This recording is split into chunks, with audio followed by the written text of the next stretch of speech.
La poésie? Kesaku.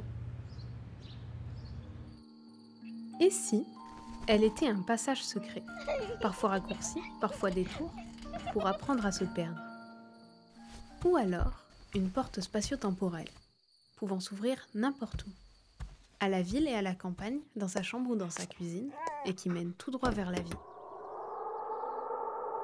À moins qu'elle ne soit un détective privé, toujours occupé à mener l'enquête, à remonter une piste vers le petit secret des choses.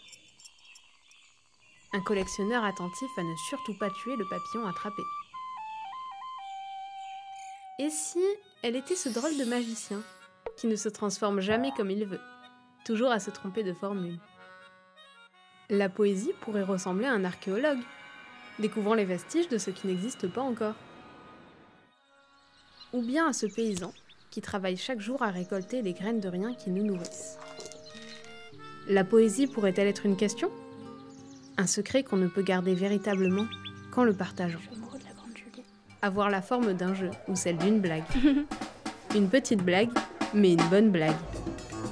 En tous les cas, elle garde la forme. Toutes les formes. Celle d'une bouée qu'invente le petit oiseau pour parler au petit poisson. Celle d'un hamac pour regarder passer le voyage.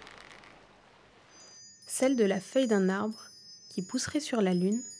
Celle d'une pince à épiler pour ramasser, sans l'écraser, la minuscule beauté des choses. Celle d'une amitié. Parfois, elle est cette drôle de façon de danser, ou une manière élégante de lever son chapeau en relevant la tête. C'est une table sur laquelle chacun a le droit d'amener ce qui lui manque, ce coloriage dans lequel il est permis de dépasser. C'est une lettre qu'il n'est jamais trop tard pour envoyer. C'est le cadeau que le silence fait aux mots. Ceci, cela, ou autre chose. À toi de voir.